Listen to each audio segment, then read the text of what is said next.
औज़ु बिल्लाहि मिनश शैतानिर रजीम बिस्मिल्लाहिर रहमानिर रहीम बिस्मिल्लाह अल्हम्दुलिल्लाह नहमदु व नस्तईनु व नस्तगफिरु व नऊज़ु बिल्लाहि मिन शुरूरि अनफुसिना व मिन सय्यिआति अमालिना मन यहदिहिल्लाहु फला मुदिल्ल लहु व मन युद्लिल फला हादिय लहु व अशहदु अन ला इलाहा इल्लल्लाह व अशहदु अन्ना मुहम्मदन अब्दुहु व रसूलुहु अम्मा बाद औज़ु बिल्लाहि मिनश शैतानिर रजीम बिस्मिल्लाहिर रहमानिर रहीम इंशाअल्लाह.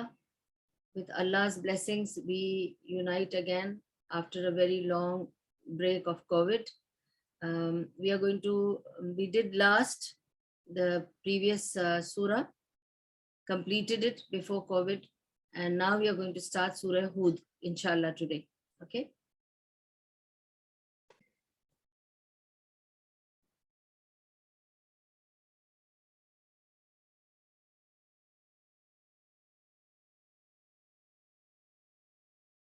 Bismillahirrahmanirrahim.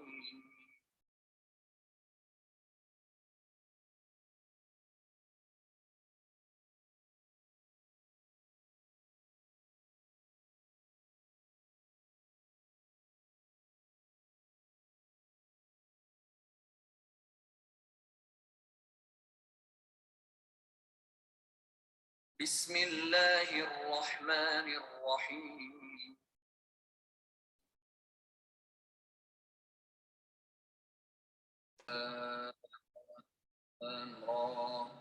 كتاب أحكمت آياته ثم فصلت من لدن حكيم خبير.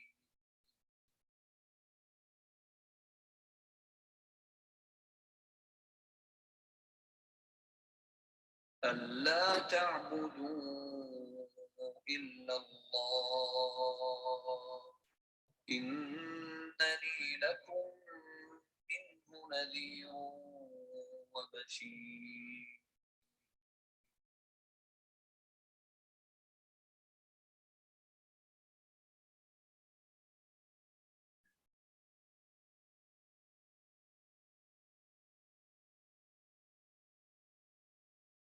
وأن استغفروا ربكم ثم توبوا إليه يمتعكم متاعا حسنا إلى أجل مسمى ويؤتي كل ذي فضل فضله وإن تولوا فإني أخاف عليكم عذاب يوم كبير. إلى الله مرجعكم وهو على كل شيء قدير.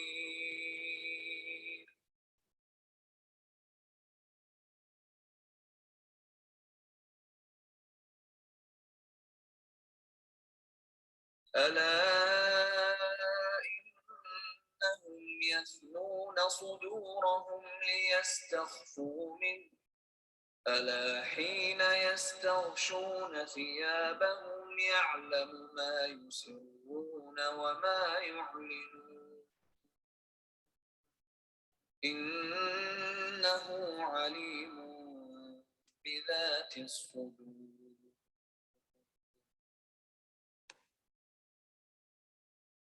وما من دابة في الأرض إلا على الله رزقها ويعلم مستقرها ومستودعها كل في كتاب مبين.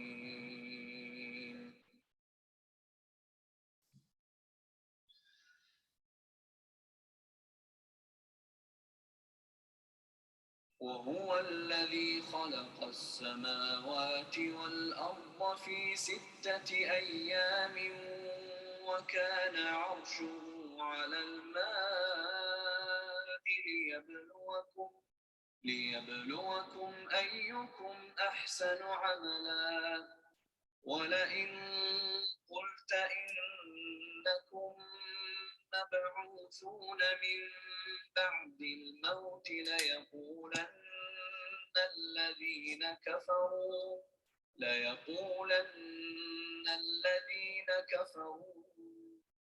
إن هذا إلا سحر مبين.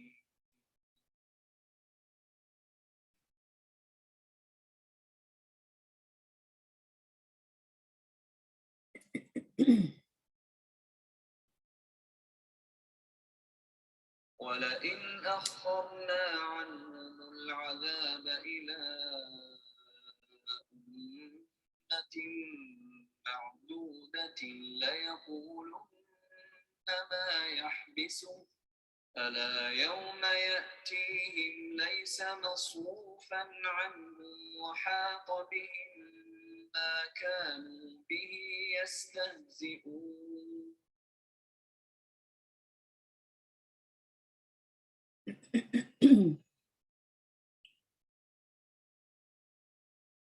ولئن أذقنا الإنسان منا رحمة ثم نزعناها منه إنه ليئوس كفور.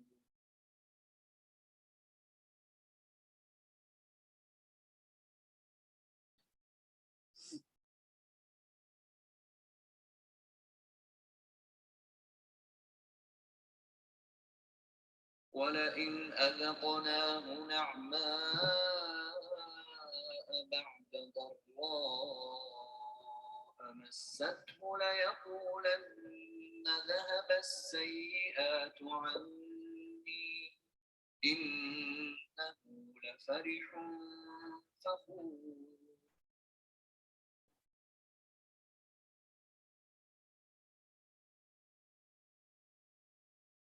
إلا الذين صبروا وعملوا الصالحات أولئك لهم مغفرة وأجر كبير.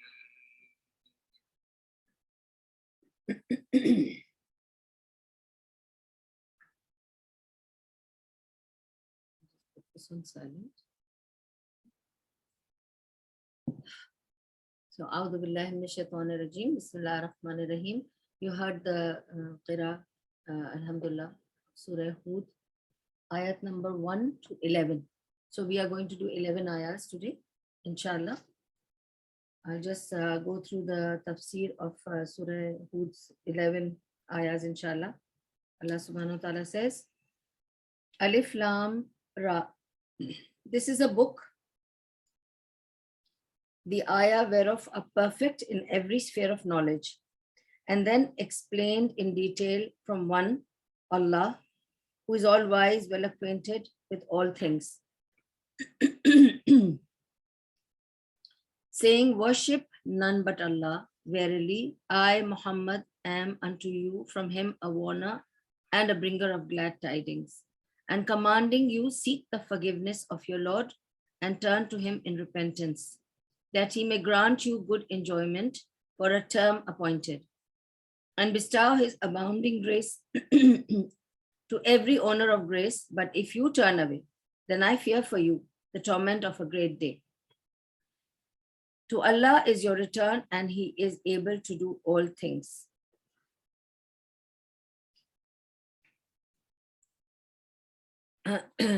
Then ayah number 5 is, no doubt they did fold up their breasts that they may hide from him. Surely, even when they cover themselves with their garments, he knows what they conceal and what they reveal.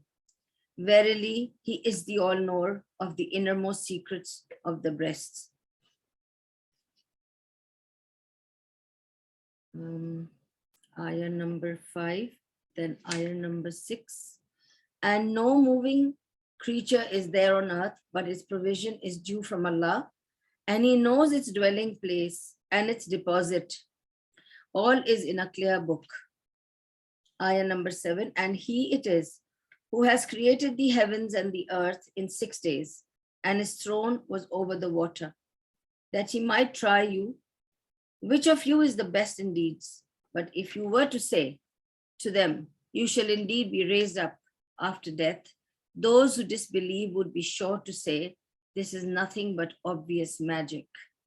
And if we delay the torment for them till a determined Ummah term, they are sure to say, what keeps it back? Verily, on the day it reaches them, nothing will turn it away from them, and they will be surrounded by a fallen that at which they used to mock. So this is up to ayah number 8. Then I will read you the ayah number 9, 10, and 11. And if we give a man a taste of mercy from us and then withdraw it from him, verily he is despairing, ungrateful. But if we let him taste good, favor after evil, poverty and harm has touched him, he's sure to say, ills have departed from me. Surely he is exultant and boastful, ungrateful to Allah. Except those who show patience and do righteous good deeds, theirs will be forgiveness and a great reward of paradise. Just a minute.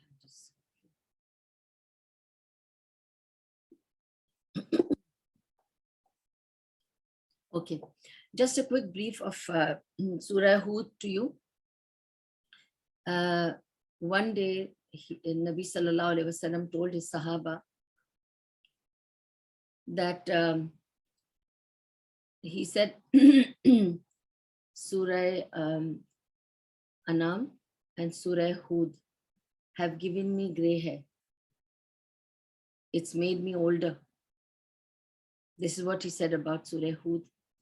Surah Hud is actually, it's like a sister surah to Surah Anam. We finished last time. And again in Surah Hud, Allah subhanahu wa ta'ala, basically it's like one khutbah, the whole of Surah Hud. Okay, so you will see what is the main, topic of Surah Hud. And at the end, towards the end, first Allah subhanahu wa ta'ala is revealing its topic. And then to prove his point, Allah subhanahu wa ta'ala is giving us again the stories of different Anbiya that came before Nabi Sallallahu Alaihi Wasallam, trying to tell us that this is what happened with this Nabi, this is what happened with this Nabi, this is what happened with this Nabi. So do not despair if this is happening with you. It has happened before to the Anbiya who were stronger, more powerful, they had more people, they had better community. Right now, Allah subhanahu wa ta'ala has placed Nabi Sallallahu Alaihi Wasallam in a where it is coming in a place where Nabi Sallallahu Alaihi Wasallam is being opposed by most of the people. He has a handful of Muslims with him and most of the people are against him. Okay, and his own family, okay, most of the people who are closest to him are against him. For instance, his own uncles, Abu Lahab, Abu Jahl, and even Abu Talib, who actually raised him. He has protected him. He is definitely looking after him. He is being an absolute shield for him, but he's not accepting the idea, the concept, the religion, the whatever, the message of his nephew. What did Prophet Sallallahu Alaihi Wasallam bring? He's bringing the message, okay, that he's the Nabi. Abu Talib is protecting him. Don't say anything to my nephew, okay? Don't try to kill him. Don't try to throw him out. Don't harm him. Don't hurt him. But he's not surrendering to him also. So, when your own people don't support you, it becomes harder for you, okay? I always say that people who are supported by their families, okay, that is one big strength they have, is their own family support.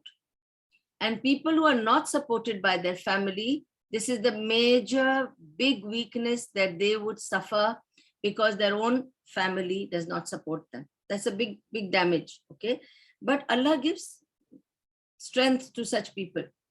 If the family doesn't support, Allah's support comes. How it came for Nabi Sallallahu Alaihi Wasallam. One uncle is trying to kill him, throw rubbish at him, throw shit at him, astaghfirullah. How much he has troubled him, Abu Jahl. But subhanallah, Abu Talib protected him. And though they both did not come to Islam, Hamza radiallahu anhu come to Islam, okay?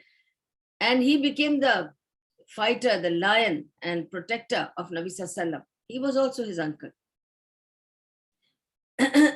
But that's not all. Allah subhanahu wa ta'ala protected Nabi Sallallahu Alaihi Wasallam. This is what we have to understand, that when your own family is not there, Abdullah died, Amina died, Abdul Muttalib died in his youth. Abu Talib is bringing him up, subhanallah, and now Abu Talib is not really accepting his dawah, his invitation to Islam. Okay, but Allah subhanahu wa ta'ala is giving him all the support, all that he needs. Allah is protecting him, preserving him, and Allah is guiding him, helping him, everything. So remember, when you have no one, and even your family abandons you and rubbishes you, nothing will be lost. Allah will be the protector. This is what Allah subhanahu wa ta'ala is now giving us the information in Surah Hud about these matters. And it is recorded by in Tirmizi that Ibn Abbas said that Abu Bakr radiallahu anhu said, "O Messenger of Allah, verily your hair has turned grey." The Prophet sallallahu alaihi wasallam replied, Surah Hud, Surah Al-Waqi'ah, Surah Al-Mursalat, Surah Al-Amma Yatasa'alun, and Idha Shams Kuwirat, Surah Takwir, have turned my hair grey. This is from Tirmidhi. In another narration, he said, Surah Hud and its sisters, the sister surahs, and its sisters have made my hair grey. So we come to the tafsir, inshallah. Of course, this surah starts from Alif Lam Ra, the huruf muqatta'at. And I have told before also, one more time, I'll just tell you that we do not know what these huruf are, but they are the huruf given by Allah subhanahu wa ta'ala. It was the style of writing in those days. What it means, we have no idea. It is in the perfect knowledge of Allah subhanahu wa ta'ala. But these are huruf muqatta'at, and that's what Nabi Sallallahu Alaihi Wasallam explained to us. Nothing more is given to us. And then Allah says, Alif Lam Ra, okay, Kitabun. So this book, let me just say it properly in English only. So this book, okay, Kitabun, and then Allah subhanahu wa ta'ala says that the ayat whereof, each ayat, ayata, thumma fussilat, each ayah are perfect in every sphere of knowledge. Fussilat is something detailed in every angle, everything is covered. That means each ayah covers comprehensively the idea that is being presented. Each ayah is full of a lot of meanings, a lot of lessons for us, okay? So it says, and then explained in detail, okay, from the one, Allah subhanahu wa ta'ala, the one, the only one, okay? Allah subhanahu wa ta'ala, who is all wise and all, he's a Hakim and Khabir. He's all wise and all knowing, well acquainted, who knows it all. This is this is the first ayah telling us that this book, these ayahs are very comprehensive. It's going to detail everything for you. You will have to worry about nothing, but understand and go deeper into every ayah. You know, Quran, subhanallah, every time I'm doing tafsir, every time I go, go through the same surah, and I find different meanings. And each time I feel I'm reading it for the first time. I didn't see this meaning before. I didn't understand this depth before. Each time a new meaning appears to me. And I think, oh, last time I didn't say this time I'm going to say this also. So when people say, oh, we've done the tafsir of so-and-so, I tell them, you've done it, do it again. You'll find more pearls. You know, these are the pearls of wisdom. These are the pearls of wisdom that Allah subhanahu wa ta'ala talks about, that as you learn, you know, the more you go deeper into this, the more pearls you will find in your, in your knowledge, okay? You'll keep gathering these pearls. You'll keep gathering these pearls, subhanallah, okay? So Allah subhanahu wa ta'ala says, okay, then when Allah says, uhkimat ayatuhu thumma fussilat, okay, so the ayat whereof are perfect and then explained in detail. Allah subhanahu wa ta'ala himself is going to explain it in detail, okay, that it is complete in its form and in its meaning and in its depth and in its explanation. And then Allah says, Min ladunka hakimun khabir. It's only from the one who is all wise, well acquainted. This means that it is the Quran is from Allah, who's most wise in his statements, in his laws. And he's most aware. What is he most aware of? He's most aware of the outcome of everything. You know, when we do things, we don't know what will it result in. What would be the outcome of something we do? We hope that it'll go fine. I hope I've done the exam, I pass. I hope that I'm coming for this dars. I hope I'm able to give the dars properly. I'm able to explain properly. I'm going to make a cake. I hope that I put all the ingredients in the right proportion and it is baked in the right degree of temperature. It comes out right. You know, we are always hopeful for the good outcome. But Allah subhanahu wa ta'ala knows the outcome. Nobody knows the outcome except Allah subhanahu wa ta'ala. So he's the one who has the full knowledge of what, you know, every statement is like, it's got its laws. Allah subhanahu wa ta'ala is aware of every outcome, every result of every matter.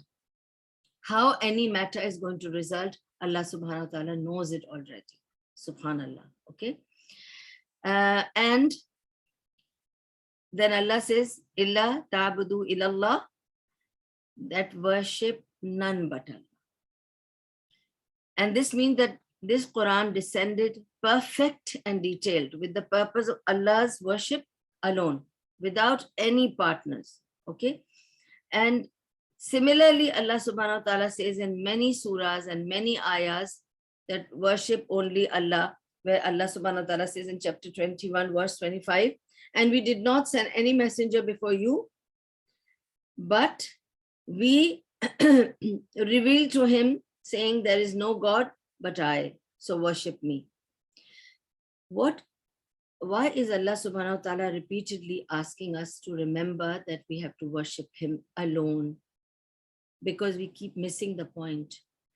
We say it, we are always telling each other that we only believe in Allah subhanahu wa ta'ala, that we only worship Allah subhanahu wa ta'ala. But when we obey others, obedience is worship. When we obey others, that is worship to others, okay? And then Allah subhanahu wa ta'ala says in verse 36 of chapter 16, and verily, we have sent among every ummah a messenger proclaiming, worship Allah alone and avoid taghut, calling false gods. So Allah subhanahu wa ta'ala is here reconfirming that it's not just for you. Even the other Anbiya who came, the messengers who came before you, they were given the same message. They were told to go and tell their ummah to worship only Allah alone. Okay? So Nabi Sallam is being told by Allah subhanahu wa ta'ala in this ayah, Inni lakum minu nazirum bashir. I am amongst you a warner and somebody who is bringing glad tidings. When Nabi sallallahu alaihi wasallam says that I have come to you as a warner and a bringer of glad tidings, you know, which word is given first? Warner. That means he's come basically to warn you of more bad news than good news. Let's put it that way, okay? He's come to warn you, but at the same time, he's also come to give you good news. What happens is, if we just give bad news, and that's why we don't like such people who are always talking about you'll go to Jahannam, you'll go to Jahannam, you've done so much sins, there is no way you will be forgiven, I will not forgive you, so-and-so will not forgive you, you're going to go to Jahannam. So what happens? Your mind and heart starts to feel hopeless about everything. No hope in the mercy of Allah, no hope in the forgiveness of Allah, no hope of returning back to any right place. Now I have no hope, okay? Because no way I will be forgiven, no matter what I do, I'm going to the hellfire. So this is a bad news. When you kill the hope, then it's really bad because you're not giving any hope. If I give you hope, Allah will forgive you. Allah will forgive you, Allah will forgive everything. Allah will forgive you. Don't take it easy. If there is good news and bad news together, it has a good balance. So we tell you, if you do this, Allah will get very angry with you. So seek forgiveness and stop doing that. Turn to Allah. And next ayah tells you, next ayah is explaining this matter to you. How you have to give glad tidings and how you have to give warning. Okay? So if you do bad deeds, you have to ask Allah's forgiveness and return to Allah in tawbah. And then do righteous deeds. Then the good news will come to you. Okay? Now you have the hope. If I go back to Allah, if I ask for forgiveness, if I make amends, if I do better deeds, then Allah subhanahu wa ta'ala is going to forgive me. I can clear my account with Allah subhanahu wa ta'ala, do more and more good deeds to clear my account. Okay?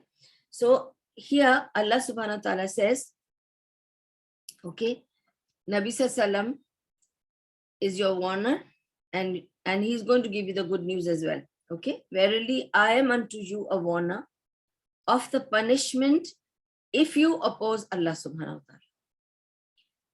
Now, you know what, when he says, if you oppose Allah subhanahu wa ta'ala, I'm going to think, I don't oppose Allah subhanahu wa ta'ala. Sometimes I read that Allah subhanahu wa ta'ala says, wear hijab, and I say, I'm not going to wear hijab. If I'm a man and Rasulullah sallallahu alaihi wasallam told me to keep the beard, I'm going to shave it off, and I don't care. Okay? This is opposing Allah subhanahu wa ta'ala. Opposing Allah subhanahu wa ta'ala only means not being obedient to Allah subhanahu wa ta'ala, not listening to what he wants you to do, doing what you want to do. That's opposing him. Okay? And that's why before this only, what did Allah subhanahu wa ta'ala say? He said, Allah ta'budu illallah. Do not worship anybody. Do not bow down to anybody. Do not listen to anybody except Allah. He already told that. Why? Because the next thing is coming, trying to tell you that if you do not obey Allah, if you do not follow the Prophet ﷺ, what will happen? He will give you the bad news. If you follow Allah, if you follow Prophet, if you be obedient to them, then what will happen? He will give you the glad tidings. Okay? So this is the result of that. Then we come to the next portion. Okay. Now this meaning has been recorded in a hadith of Rasulullah sallam, in which he said, Rasulullah sallam ascended Mount As-Safa and called out to his near relatives of the Quraysh tribe. When they gathered around him, he said, if I say, now he went and climbed and mounted Mount Safa. We have all seen where is Mount Safa in the Haram. So you know that it's a bit higher mountain, okay? He went on the top of Mount Safa, stood there, and he said, okay, he gathered everybody. The whole of Quraysh, please come. So they all came. They thought some announcement is going to be made. In those days, there were no, those things, or they would just drum it and call people and make some sound to call people to collect in one place where a man will stand and give whatever the announcement is. So he stood on Mount Safa and he said, if I have to tell you that there is an army behind this mountain, you can't see, but I'm informing you that there is an army behind this mountain who's going to attack you, okay? And they are going to attack you in the morning. First thing in the morning, they're going to attack you. Would you believe me? They all replied, yes, of course, we have not found you to be a liar. Whenever you say something, it's always true. So if you tell us that there is an army behind this mountain who's going to attack us, we'll believe you. So he said, verily, I am a warner unto you before a severe punishment. Now he's telling, I'm giving you a warning of something different. If you believe that I can give you a warning and say there is an army behind this mountain who's going to attack you and you're going to believe me, I'm telling you there is a very severe punishment waiting there. Somewhere, which I'm going to tell you where it's waiting. A big punishment has been prepared and it's waiting for those who rebel, for those who disobey, for those who deny. They will be put through that punishment. And I'm here as a warner and warning you of it. Okay? And commanding you, seek the forgiveness of your Lord and turn to him in repentance, that he may grant you good enjoyment for a term appointed and bestow his abounding grace to every owner of grace. Now, what does this mean? I am commanding you to seek forgiveness from previous sins and to turn Allah for the future sins. Okay? But you see, it comes like in steps. There are 2 steps to help yourself. First is asking for forgiveness.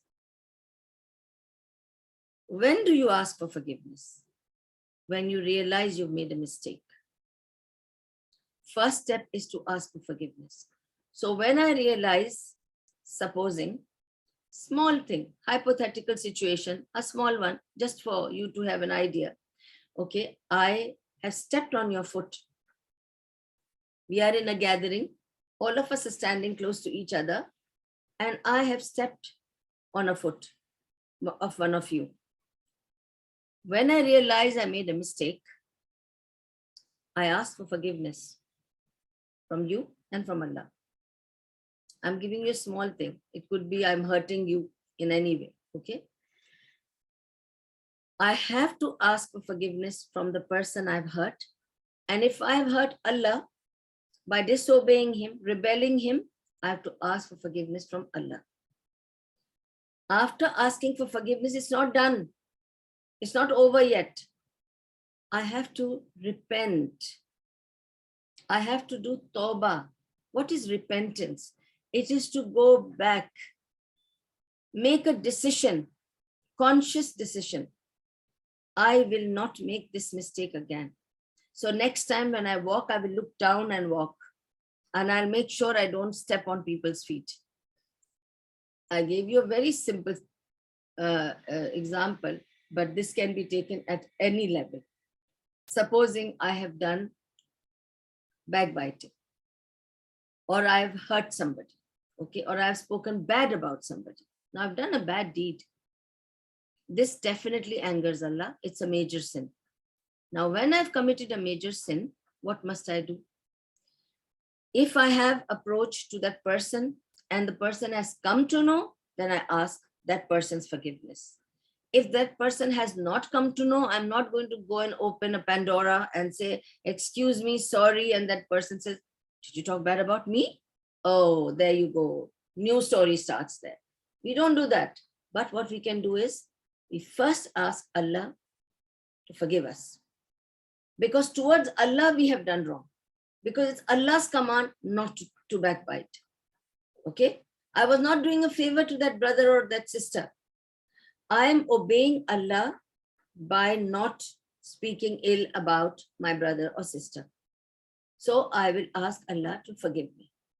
After asking Allah to forgive me, I will sit and do repentance. What is repentance? I have the regret of committing that mistake. And I make a conscious decision not to backbite again. That is the true repentance. When you make a conscious effort and then you make a decision that I will not make this mistake again, I will not offend Allah and His makhluk, I will not do something that hurts others. This is repentance. It's to turn back to Allah. Asking for forgiveness is to clear your sins. Okay, I want to ask for forgiveness, so please, sorry, please forgive me. Clear? Then you go and repent. Ask Allah to make you stronger, not to fall into the trap again. Repentance is turning to Allah. Asking for forgiveness is clearing your sins. Repentance is turning to Allah. Okay? So remember, these are two steps and they are one after the other. And there is a third step. Subhanallah, it's not just finished yet. What is the third step? We'll come to that also. So Allah subhanahu wa ta'ala is saying that I am commanding you to seek forgiveness from previous sins and to turn to Allah for future. Why for future? Allah, don't make me make this mistake again. Give me strength of iman. Give me the strength to make this possible, that I don't make this mistake again. If I've hurt somebody, I should not hurt people again. If I've done something really bad, maybe I've done theft or I've gone and done something, big also. Allah, please forgive me and don't let me make this mistake again. So that is called the future sins. You are doing tawbah and repenting. So, and that He may grant you good enjoyment. Okay, now Rasulullah is being asked to tell the people, ask for forgiveness from Allah, do your repentance. And when you ask for forgiveness and do your repentance, what would be the outcome? Allah subhanahu wa ta'ala will give you enjoyment.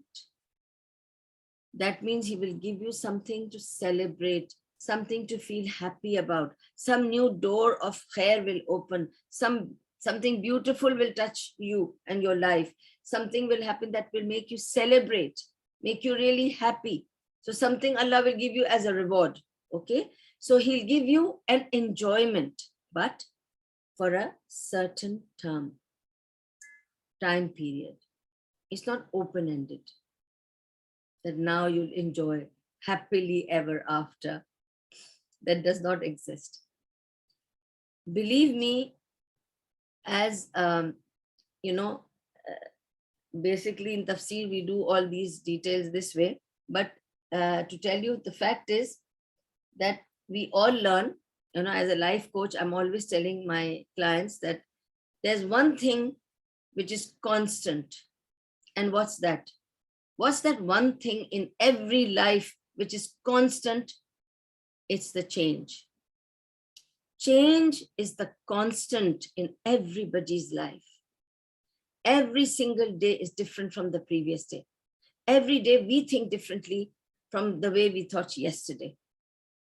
And every time we turn back and look at our yesterday, we think we were such fools. We had no wisdom. How could we do this? We laugh at ourselves because we have matured one level up, one level up, one level up. Every day is different. Every day changes. Every day we think differently. As we change the phases of life, our mind changes, our likes and dislikes changes, our decision changes. So everything changes. All the time we are changing. Okay? And those who cannot accept that, they are the ones who will live a negative life. They will be depressed, they will be sad, because they are not able to adapt to changes in their lives. We have to adapt to changes in our lives, because change is constant. Constantly we are changing. Okay? So Allah subhanahu wa ta'ala says, for a term appointed, and bestow his abounding grace to every owner of grace. So Allah subhanahu wa ta'ala here is telling us that I will grant for somebody who asks for forgiveness and repents to me, I will grant them a lot of enjoyment, a lot of grace for a term appointed. Okay, so maybe next few years, next few months, you can enjoy something. Okay, because Allah will keep testing us, right? So what do we have to make sure that we pass those tests? So that comes another next ayah, which tells us, whoever works righteous, whether male or female, while a true believer, verily to him we will give a good life. If you want a good life, not a temporary term appointed grace, if you want a good life, then what is the manner of finding a good life? Forgiveness, repentance. And then what does Allah say? Righteous good deed with Iman. And then whether you're male or female, reward is the same for you. Don't ever think that the male will get more or the female will get more. Allah subhanahu wa ta'ala is very just. He wants to give to the male and the female same. So Allah subhanahu wa ta'ala says that whoever works righteousness, whether male or female, while a true believer. So Iman is very much a condition, while a true believer, and then he is doing righteous good deeds, verily to him we will give a good life. How do you define a good life, by the way? What is a good life? We will talk about it because this is a very big thing. I'll come to the end and then talk about the good life just in a few minutes because I'm watching the time, inshallah. So, but if you turn away, then I fear for you the torment of a great day. So Allah subhanahu wa ta'ala says, if you turn away from this, then I am fearful that you will have a very tormenting day ahead of you. So you're going to ruin your dunya and your akhirah. And this is the severe threat for whoever turns away from the commandments of Allah subhanahu wa ta'ala. Okay? And rejects his messengers. So anybody who turns away from commands of Allah subhanahu wa ta'ala, any command. So try your best to serve Allah subhanahu wa ta'ala by accepting, upholding all his commands, all the promises Allah has taken from us and we have given. Let's live up to that. Let us not let ourselves down in front of Allah subhanahu wa ta'ala. And let's live up to Allah subhanahu wa ta'ala expectations rather than shaitan's expectations that, they will say all this kalama and they will say they believe in Allah and then finally they'll follow me. They'll fall into my trap because they are not constantly thinking about Allah subhanahu wa ta'ala. And when our minds and heart is even this much away from the remembrance of Allah subhanahu wa ta'ala, shaitan quickly comes and takes hold and control of our heart. And then he maneuvers us the way he wants to. And the first thing he attacks our hearts with is we have no hope, sadness, anxiety, depression, panic. It comes from low Iman. When the Iman goes down, panic goes up. Why are you panicking? Don't you believe in Allah? Allah liya'budu illallah. We started the ayahs from there. Don't believe in anything except Allah. So what are you believing in? Calamity? Believe that it is coming from Allah. You believe in Allah, calamity is coming from Allah. Only He will remove it. Seek back from Allah. And how do you seek from Allah? You will go back to Allah and ask for forgiveness. Repent. So you turn into repentance. Then righteous deeds, you have to make sure that despite all the things that are happening bad in your life, which you see it as bad, calamities befalling you, do righteous deeds and keep your iman strong. That is the condition. You've got to keep your iman going. And then Allah will reward you with nothing less than paradise. But it's all conditional, condition. Nothing is coming free. So don't start thinking, Allah will forgive us. Allah will forgive us. Allah will forgive us. Everything is forgiven. No problem. Do. Everybody's doing. You also do. It doesn't matter. Everybody's doing. So what? Allah is not so mean to just squeeze us.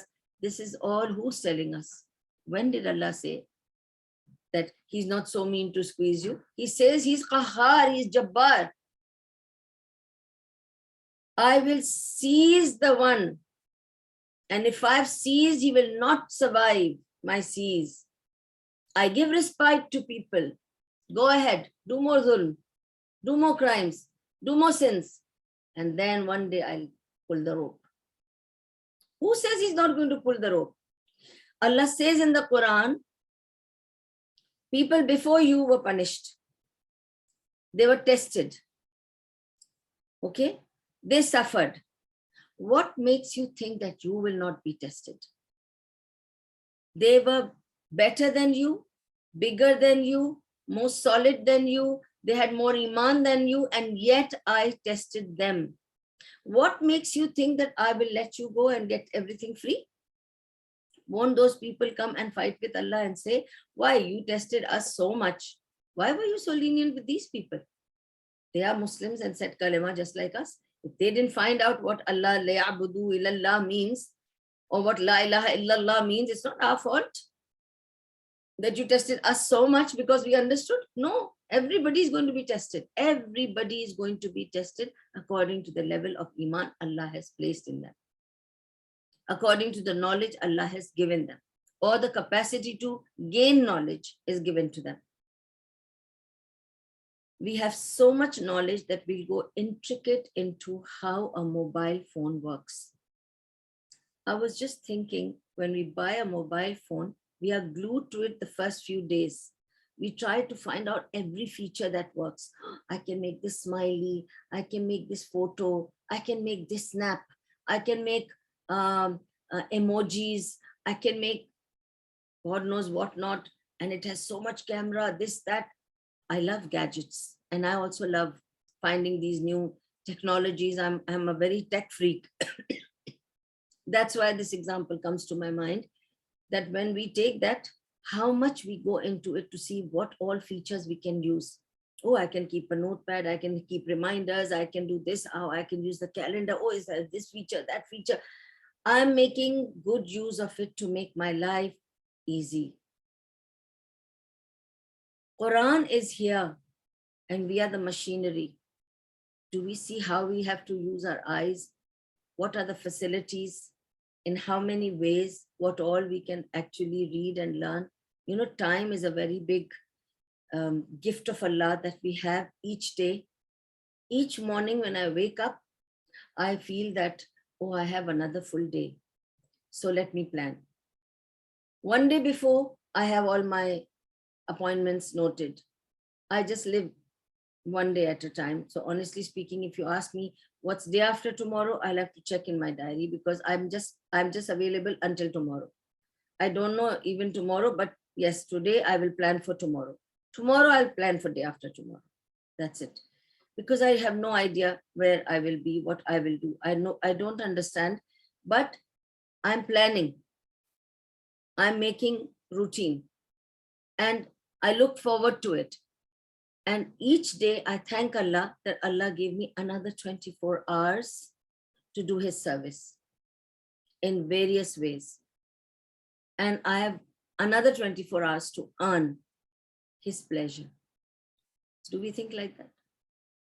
Do you think every 24 hours that you have, every morning that you wake up is a grace of Allah subhanahu wa ta'ala for you to have it's like giving you margin of another 24 hours, another 24 hours. Allah is extending each day for you to do a little more, because maybe Allah has given you that much life to just reach there where he can actually say, okay, you've earned enough. I can maybe put you in Jannah. Of course, after whatever mistakes we've done, some people will be put through the hellfire and then taken to Jannah. May Allah subhanahu wa ta'ala forgive our sins and take us to Jannah without taking us to hellfire. May Allah keep us away from his hellfire and protect us and preserve us. Ameen. So point is, always Allah subhanahu wa ta'ala is mentioning these 4 points. Forgiveness, repentance, righteous deeds with Iman. That's the condition. Okay. So we go to the next ayah, ayah number 5. Allah says, no doubt, they did hold up their breasts that they may hide from him. Okay. Surely, even when they cover themselves, okay, with their garments, he knows what they conceal and what they reveal. Verily, he is the all-knower of the innermost secrets of the breasts. Now, Ibn Abbas radiallahu anhu said, okay, he said, they used to dislike facing the sky with their private parts, okay, particularly during sexual relations. Therefore, Allah revealed this verse. And Bukhari recorded by the way of Ibn Jurayj, who reported from Muhammad ibn Abbad bin Jafar, who said Ibn Abbas recited this particular ayah, ala innahum tasnuni sudurahim, behold their breasts did fold up. I said, oh Abu al-Abbas, what does the breast did fold up mean? He said, the man used to have sex with his woman, but he would be shy, or he used to have answering the call of nature in an open space, but he would be shy. Therefore, the verse came, Ala innahum yathnuna sudurahum. No doubt they did fold up their breasts. In another wording of the narration, Ibn Abbas said, there were people who used to be shy to remove their clothes while answering the call of nature in an open space and thus be naked, exposed to the sky. They were also ashamed of having sexual relations with their women due to the fear of being exposed towards the sky. So Allah subhanahu wa ta'ala revealed this concerning them.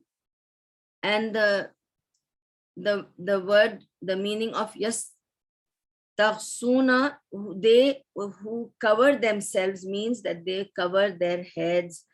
Basically, Allah subhanahu wa ta'ala was this, we will not elaborate on this ayah because basically I've explained that, you know, in those days, people used to go to relieve themselves out in the open, okay, into the desert or behind a bush or behind some trees and whatever.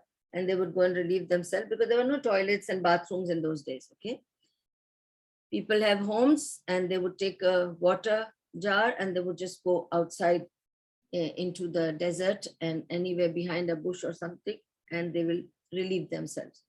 So sometimes they would feel shy when they would remove their clothes to relieve themselves and lift their clothes. They would feel very shy that maybe their, you know, private part is facing the sky because they are bent or whatever. And even when they were sleeping with their wives, or when the wives were sleeping with their husbands, they felt that they are open or lying flat and it is facing the sky. So for that, Allah subhanahu wa ta'ala revealed that they are folding up their breasts, okay.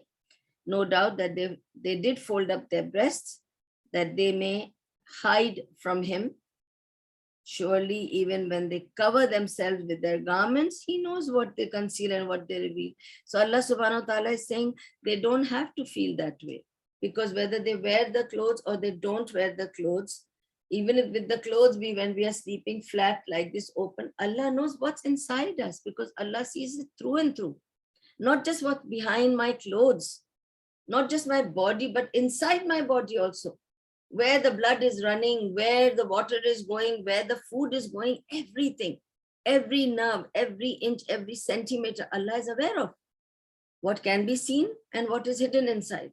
So Allah is saying they are folding their breasts because they fear or they have that respect or that feeling towards Allah subhanahu wa ta'ala of embarrassment. So Allah says, don't feel, because I know what you are showing, and what cannot be seen also I can see through.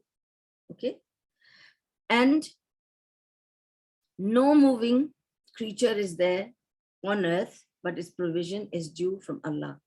And He knows its dwelling place and its deposit. All is in a clear book. Okay. Now Allah subhanahu wa ta'ala is warning. Now see, now Allah subhanahu wa ta'ala told that you are somebody who will give glad tidings and warning. So now Allah's warning is coming. Okay. And Allah is giving warning in various ways. He's giving warning. Okay. Not one way. Sometimes He's giving warning about, you have to be careful about your righteous deeds, your asking for forgiveness when you do wrong and things like that. Now He's giving warning, another different way of warning. Now see, Allah is giving warning of what? Something that actually it hits people harder. Let's look into the ayah. What is Allah saying? He's saying, Allah subhanahu wa ta'ala is saying that, and no moving creature is there on earth, but its provision is due from Allah. What is the first worry? First thing in the morning, generally people have the first worry is about provision. Men will talk about their career, their job, what they have to earn, how much they can earn, how many expenses they have, children's expense, schooling expense, rental expense, transport expense, this expense, medical expense, and so on. So they have to earn that much to be able to spend accordingly. So what is the worry? Provision, risk. Okay. And most of the chaos in this dunya is for risk, to earning. Okay. Most of the worries are also related to risk. Okay. The majority of the people who worry and are anxious, most and majority is about risk, about provision. Here Allah subhanahu wa ta'ala is reminding us that Allah is responsible for the provision of all His creatures. All His creatures come under that one thing. He is responsible for every little, speck of dust that goes into the mouth of an ant or a mosquito also is written by Allah subhanahu wa ta'ala. That's His provision. What I eat, what you eat, what I earn, what you earn. Where is it coming from? You think you can earn? I think I can earn? No, Allah subhanahu wa ta'ala is blessing us. And until we realize and recognize that, Allah can take it away. He'll take away everything to show us, I am the one who was giving and I can give you again. You be the one who asks and realize that you cannot earn. I give you. That's why again and again and again and again, Allah subhanahu wa ta'ala explains in the Quran several times that the risk that I have given you, that the risk that we have blessed you with, give in the way of Allah from what I have given you. Again and again, He says, I have given you, I have given you. So that you don't think it's just yours, you have earned it, it's your life, it's your money. No. It's given by Allah to you, and you have to sensibly make sure that you distribute that money to where it should be spent. Okay. So Allah the Exalted informs that He is responsible for the provisions of all the creatures that dwell on the earth. Okay. Now He says He knows their place of dwelling and their place of deposit. This means that He knows where their journeying will end in the earth and where they will seek shelter when they wish to rest. Okay. This place of resting or nesting is also considered their place of deposit. all, now see, all of us, if I go out to work, if I'm a man or a woman, okay, if I go out to work in the morning, okay, I go out to work in the morning, I have to return back to my nest, okay. A bird also goes out, flies out, but in the evening comes back to its nest. The ants also go out looking for food, come back into their hole. Everybody reaches back to their place of deposit. But Allah knows. Allah knows, subhanallah, their dwelling place and their place of deposit. Also, it means, there's another meaning to this. When Allah says that Allah knows the dwelling place, that means where the person will live, where he will dwell. So dwelling place means living place, where he's going to be living, or where he's going to be maybe journeying his life. And where he will deposit, that means where he will die and where he will be buried. Even that comes under the same. Because we deposit the body in the heart of the earth. We open the earth and we put the body in there because it was taken from that point. I've told you that Allah subhanahu wa ta'ala brings the person back from where his earth was taken to build him, to make him, to create him. And Allah brings him back there so that he can be buried there. And that's called the place of deposit. We've deposited the man in this graveyard, in this point, because he belonged here. But Allah knew from the beginning, he will dwell here and he'll be deposited here. Okay. And this is why he says that Allah knows the place of dwelling and deposit. Okay. And he knows the dwelling place, and it means where it resides. Okay. And where it will die. So he will be deposited. Allah informs us this in his written in a book with Allah subhanahu wa ta'ala that explains it in detail. How does he explain that? It is in verse 38, chapter 6. Allah says, "This is not a moving creature on earth, nor a bird that flies with its two wings, but our communities like you. We have neglected nothing in the book, that unto the Lord they all shall be gathered." In same chapter 6, ayah 59, Allah says, "And with him are the keys of the ghaib, and that is hidden and unseen. None knows them but he. And he knows whatever there is in the land and in the sea. Not a leaf falls, but he knows it. There is not a grain in the darkness of the earth, nor anything fresh or dry, but is written in the clear record." So Allah subhanahu wa ta'ala is saying that he knows it all, and he knows where it will dwell, where it will go, and where it will be deposited. Everything Allah knows. So ayah number 7. "And he it is who has created the heavens and the earth in 6 days. And his throne was over the water, that he might try you, which of you is the best in deeds.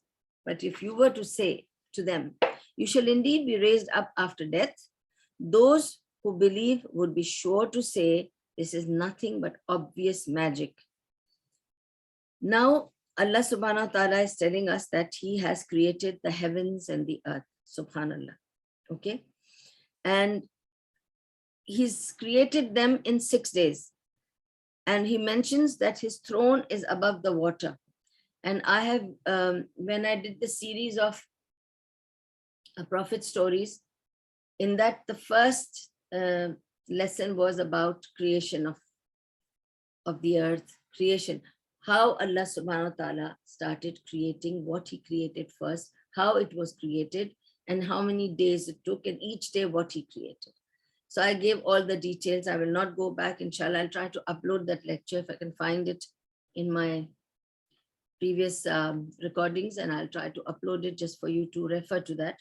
So in 6 days, Allah subhanahu wa ta'ala created the earth. And his throne was on the water. So he created water first, and his throne was on top of the water. And then he created everything to do what? He created everything to see whether you will be obedient or not. Will you pass the test of Allah subhanahu wa ta'ala? Will you worship him? So here it is, okay? In Imam Ahmad's hadith, Imran bin Hussein radiallahu anhu said, the Messenger of Allah sallallahu alaihi wasallam said, accept the glad tidings, O tribe of Imran, or tribe of Tamimi, accept the glad tidings, O tribe of Tamimi. They said, verily you have brought us glad tidings and you have given us.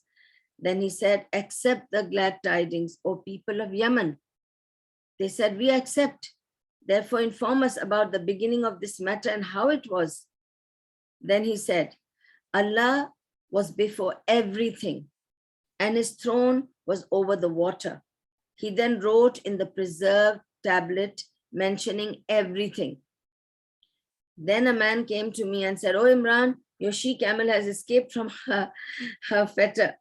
I then went out after her and I do not know what was said after I left. Okay.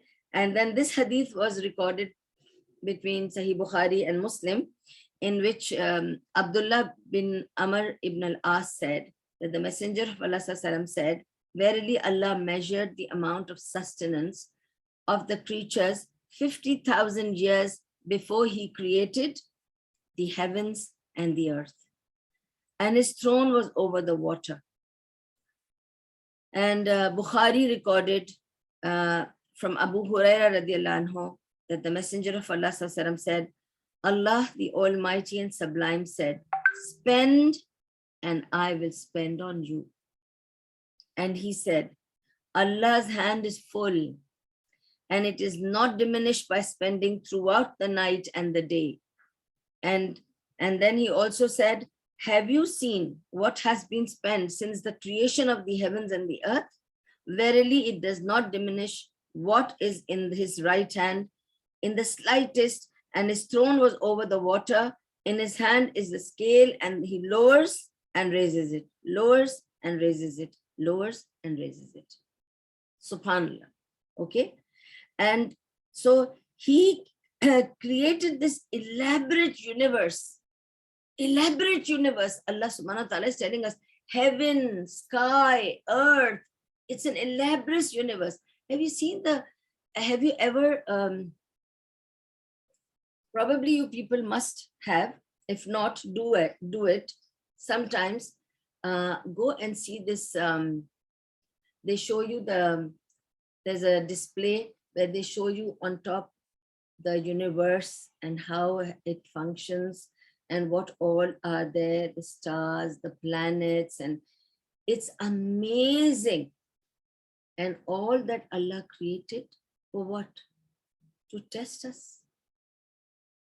But he wanted to create everything to keep us comfortable, to keep us entertained, to not make it, when he made the sky as a canopy, he decorated it with stars and planets, and then he tried to rotate so that there is a change of timing, change of morning, night, change of weathers, because we like changes. We get bored very quickly with the same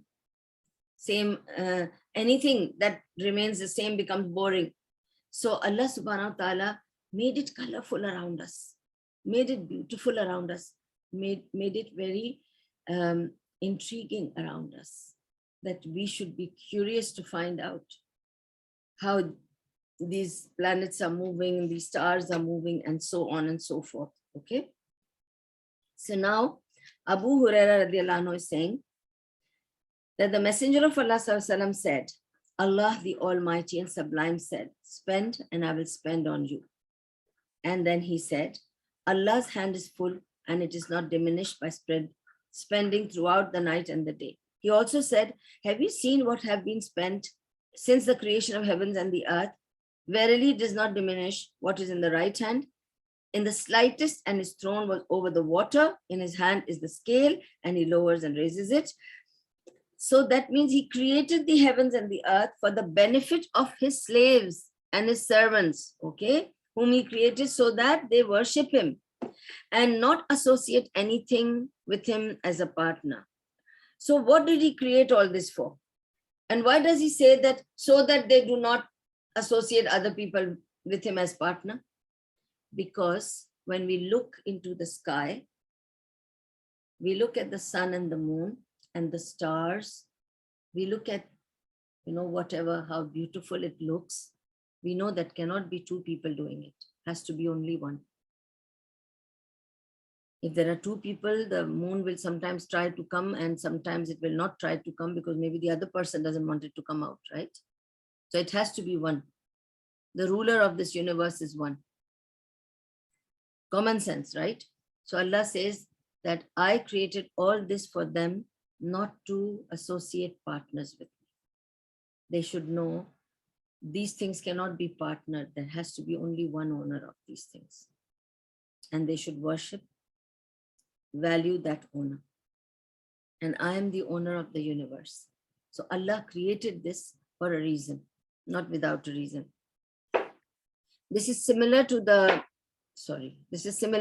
chapter 38, verse 27. And we created not the heaven and the earth and all that is between them without a purpose. There we go. Allah subhanahu wa ta'ala is now explaining that I did not create all this without a purpose. Okay? Then Allah says, that is the consideration of those who disbelieve.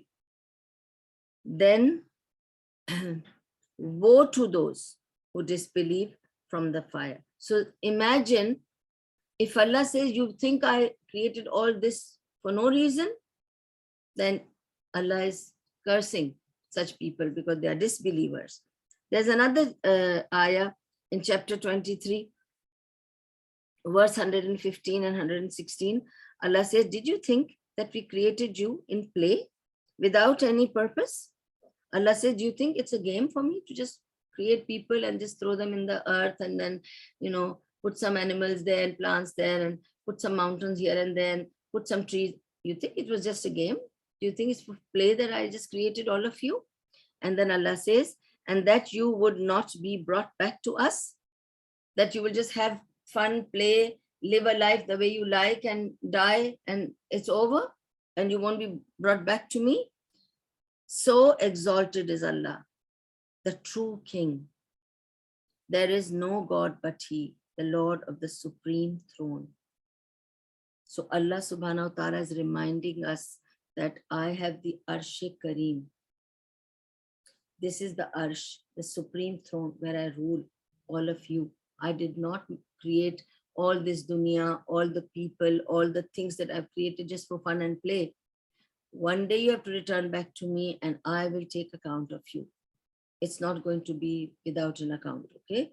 So whatever you do, with whatever I've given you, the life, the blessings, everything you will be questioned for. Nothing was free. Okay?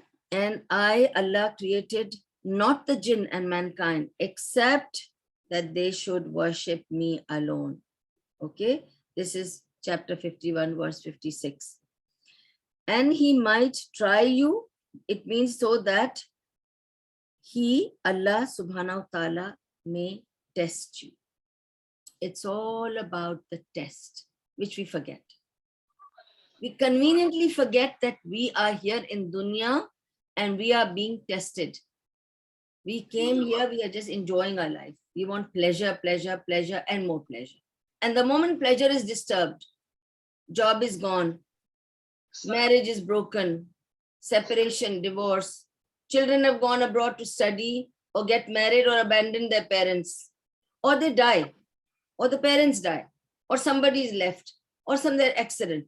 Whatever happens, we think, oh, it's a disturbance. What's this? Life was going so smooth and so fine. Now this is happening. How people were behaving when COVID came. See, life was going so smooth when COVID happened. There were people who made the best in COVID also. There were people who sat and mourned the COVID. There were people who sat and cursed the COVID. There were people who sat and cried the COVID. Why? Why couldn't you take that this is another one, another test that has come? We have to just excel in this time. Everything that comes is going to come from Allah. Nobody can bring it to us if it is not destined to come to us. Nothing can come to me if it is not destined for me.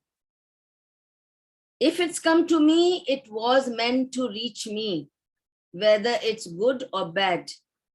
It has reached me because it was meant to reach me. Now this is my test. How do I go through it? That's all. The paper has come, good paper, bad paper. How will I perform on this paper? Am I going to sit and complain, cry, mourn, protest, make noise, or I'm going to try to find out whatever I can do? Let me just do the best and give it. It's my attitude, my choices, which will decide my destiny tomorrow. My today will decide my tomorrow. How did I spend my today? If I've spent my today good, I've passed the test today, tomorrow will be okay. But tomorrow something may strike me. Tomorrow something suddenly may strike me and I'm not aware of it. So how do I take that strike? With patience and think that it is from Allah. It's a test again. Today's been a test, so I will have to pass. Each day we have to remind ourselves that life here is being tested. With the blessings, by Allah giving us the blessings, it's a test. And when Allah takes the blessings, it's a test. Keep reminding yourself because we tend to forget. Okay? So now we go further. So Allah subhanahu wa ta'ala says, Ayyukum ahsanu amala. Which of you is the best in deeds? Ayyukum ahsanu amala. It is important to note that Allah subhanahu wa ta'ala did not say which of you has done the most deeds. Allah is not saying how many of you have done lots of deeds.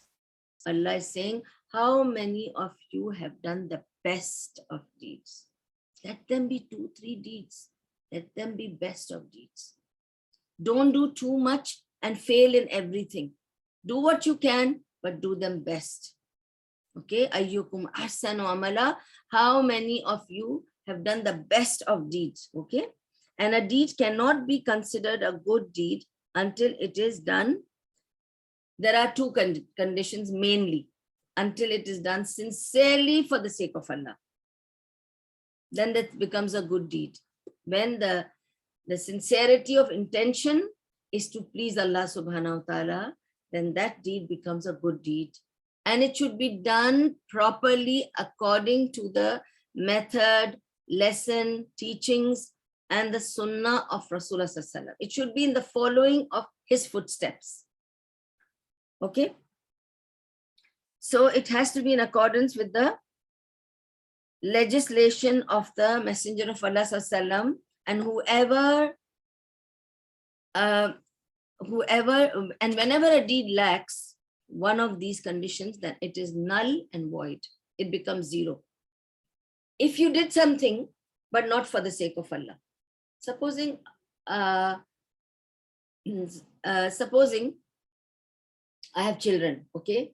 Now, supposing my children are doing a deed, but they are doing it for their father. And it may be against Allah, or it may not be in the following of the sunnah. They will get nothing. They'll get 0. Father will be happy. They will be happy. They'll enjoy. They'll have a good time, but the whole thing will be 0. Deeds will be 0. Supposing they do something for the sake of Allah, for their father or mother or somebody, then Allah will give them reward. Because their intention was to please Allah and they are doing it according to the sunnah, then Allah subhanahu wa ta'ala will bless that deed. And that deed is uplifted with Allah's blessings. It will be uplifted. Okay? Allah will add rewards to it and make it, enhance it and bring it up. So, so what was the problem in those days was people's argument about the Day of Judgment. They had this problem. They did not want to believe that they have to answer Allah one day. They will be raised. Okay, but if you were to say to them, you shall be indeed raised up after death, that was a problem. Why would we be raised after death? We've done our deeds. And so many people say, of course, it is true that what you do bad in dunya, you will get some punishment here. Most of the time, you get the punishment here, and you will get the punishment in the hereafter also. Pray that Allah doesn't give you in the hereafter. But people are washed away, cleansed away in dunya itself, and Allah puts them through a lot of, whatever. So they say that it's over. We've been punished and it's over. It's not like that. And if you were to ask them, who has created the heavens and the earth and subjected the sun and the moon, they will surely reply, Allah. This is chapter 29, verse 61. So they knew that there is Allah. They knew that we are the creation of Allah. They knew Allah is testing us. They knew everything. They knew everything. Yet they would deny that they would be standing before Allah subhanahu wa ta'ala. Okay? This is nothing but obvious magic. They would say that we don't believe your claim that resurrection will occur and one day we will just stand, we'll get up from the graves and we'll go and stand before Allah subhanahu wa ta'ala. It's all magic. It's not going to happen. And if we delay the torment of them till a determined term, what happens it back? So now they are saying, what was the problem with the people those days? They would say, you're always telling us resurrection, day of judgment, akhirat, qiyamah, it will come. Call it. Let it come. Why isn't it coming? Let us see it. Bring it. We want to see it. Some of them said, who told you that this qiyamah will come and akhirat will be, the yawm al-akhirah will be expanded and this, that. Okay, who told you? Jibreel alayhi salam told you. The angel is coming to you. Can we also just ask the angel to come and visit us in our homes? Okay, please ask the angel to come and visit us and tell us the story. They didn't understand. If the angel comes down and sees all of them and tells them, then that would be very serious. They will have no margin to improve. Then they will do or die.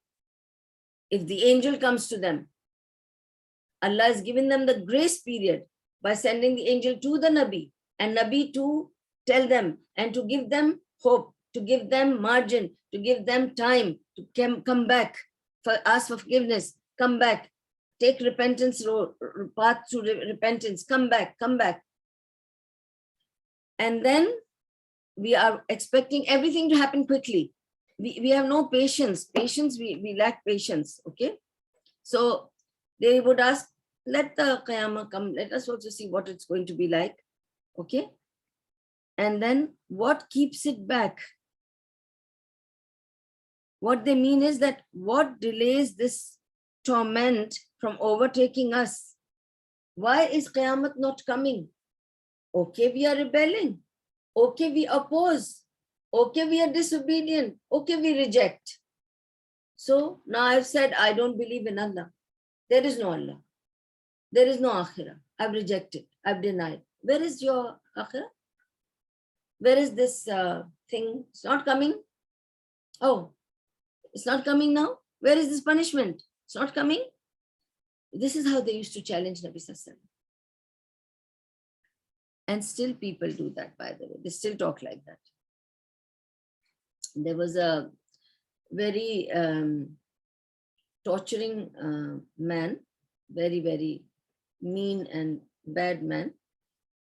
One day he was beating his wife and he put his leg on her when she was flat on the floor and he said, now you're under my foot. All the time you say, Allah will protect me, Allah will protect me. Now ask your Allah to come and protect me and take you from under my feet. Your Allah can't even bring you out of under my feet. And you are under my feet. Call your Allah now. Call your Allah now.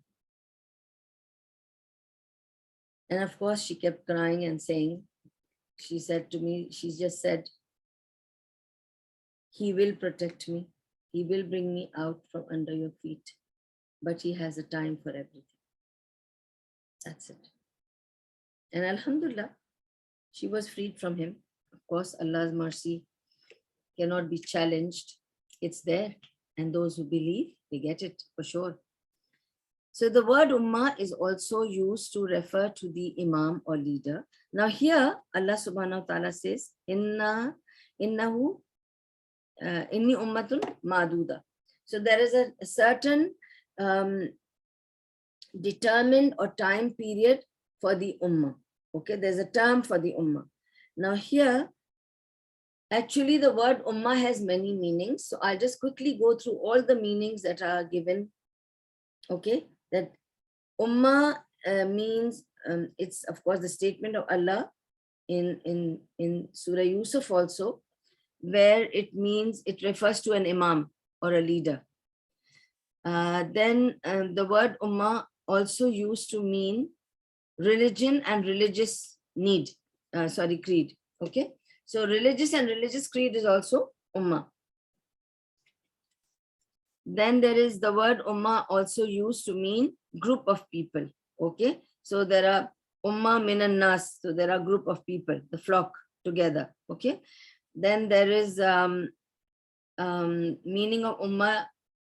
There's one place that the meaning of ummah is those people who've had a messenger sent among them. So the meaning of ummah in this context includes the believers and the disbelievers among them. As Sahih Muslim, there is a hadith in which Rasulullah ﷺ said, by he in whose hand is my soul, there is no one of this ummah, whether he be a Jew or Christian, who hears of me and does not believe in me, except that he will enter the hellfire. So in reference to this, ummah means the Jews, the Christians, and everybody who lives in that period. Okay, so ummah also means the people of that time, and we are like Prophet Muhammad Sallallahu Alaihi Wasallam's ummah. And you, the followers of ummah of Muhammad Sallallahu Alaihi Wasallam, are the best ummah ever raised up for mankind. So this is another place where ummah means the community or the people. In the Sahih, the Prophet ﷺ said, Ummati, Ummati. Then I will say on the day of judgment, my ummah, my ummah. And here the word ummah means followers. Okay, it means a sect or a party or a community or the followers. Okay, so these are the examples of the word ummah. We close here. 9, 10, 11 is left. Inshallah, we will do it next Thursday. At least, Alhamdulillah Rabbil Alameen, that we have started our class, and inshallah, may Allah subhanahu wa ta'ala give us the wisdom and punctuality and strength of iman to carry on. And may Allah subhanahu wa ta'ala give us the comprehension to learn what we listen, what we read, what we learn. So whatever was spoken here is, whatever was good and benefiting is from Allah subhanahu wa ta'ala. May Allah accept it from us and give us khair in return, and keep us away from all kinds of shar of dunya and akhirah, and give us all the khair of dunya and akhirah. If there was a mistake or error, it's either my weakness, may Allah subhanahu wa ta'ala give me better strength, ability to do this, a better job, or it's the fitna of shaitan. May Allah subhanahu wa ta'ala, we seek refuge from all his fitna, all the shar of his, inshallah. May Allah keep us protected and preserved, accept our gathering, give it barakah, and make our hearts firm on thee. Ameen wa akhiru dawam anil hamdulillahi rabbil alameen. Subhanallah wa bihamdihi, subhanakallahumma wa bihamdika, nashhadu an la ilaha illa anta, nastaghfiruka wa natubu ilayk. Rabbana taqabbal minna innaka anta samiun alim, wa tub alayna innaka anta tawwabur rahim. Birahmatika ya arhamar rahimin, birahmatika ya arhamar rahimin, birahmatika ya arhamar rahimin. Wa sallallahu ta'ala ala khairi khalqihi Muhammadin wa ala alihi wa sahbihi ajmain, wa barik wa sallim alayh. Any questions, my sisters, you can ask me.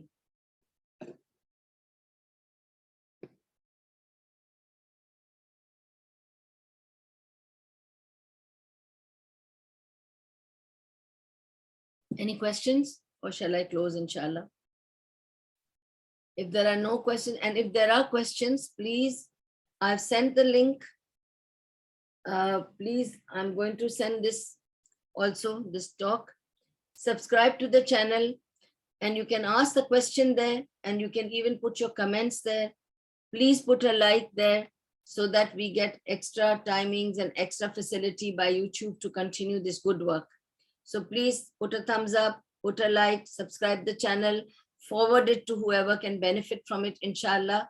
May Allah subhanahu wa ta'ala accept it from me and from you and from all the Muslim Ummah who are doing this righteous work. Okay. Assalamu alaikum wa rahmatullahi wa barakatuh.